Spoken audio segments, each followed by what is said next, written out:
Voici probablement l'un des monuments les plus étonnants de Zagreb, ou pour être plus exact, de l'une des collines qui entourent Zagreb. Regardez ces incroyables murailles.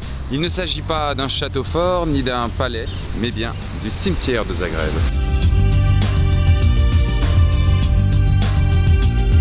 Et le plus simple pour s'y rendre, c'est de prendre le tram 14 jusqu'à la station, ou alors là, excusez la prononciation, Gupočevac Vijesda, enfin bon, vous savez lire. Et quand vous sortez du tram, ici, hop, vous suivez là-bas le panneau écrit en jaune sur fond noir, Mirogoj.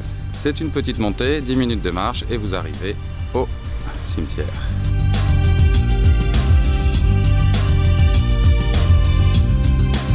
Le cimetière de Mirogoj a été créé en 1876 sur l'une des collines qui dominent la ville de Zagreb.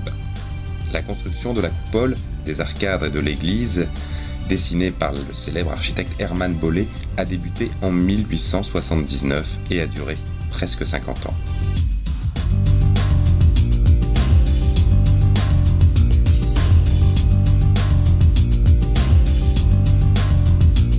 Sur cette vue aérienne, on peut se faire une idée de la taille du cimetière. Là où il ne reste plus qu'un point blanc, c'est l'entrée avec le grand mausolée. Et ici, on peut suivre l'immense muraille. Et on peut donc voir toute l'immensité de ce cimetière. L'une de ses particularités est que l'on y retrouve toutes les religions catholiques, orthodoxes, juifs, musulmanes et protestantes.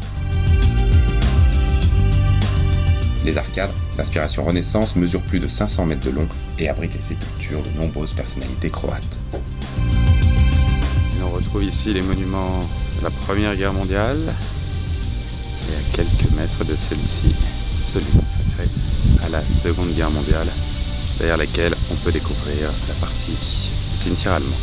Près de 2000 soldats allemands ont été enterrés dans cette partie du cimetière qui a été restaurée en 1996 suite à un accord entre les autorités allemandes et croates.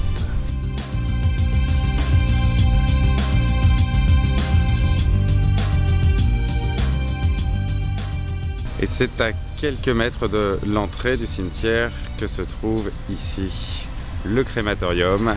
L'architecture est aussi pour le moins intéressante.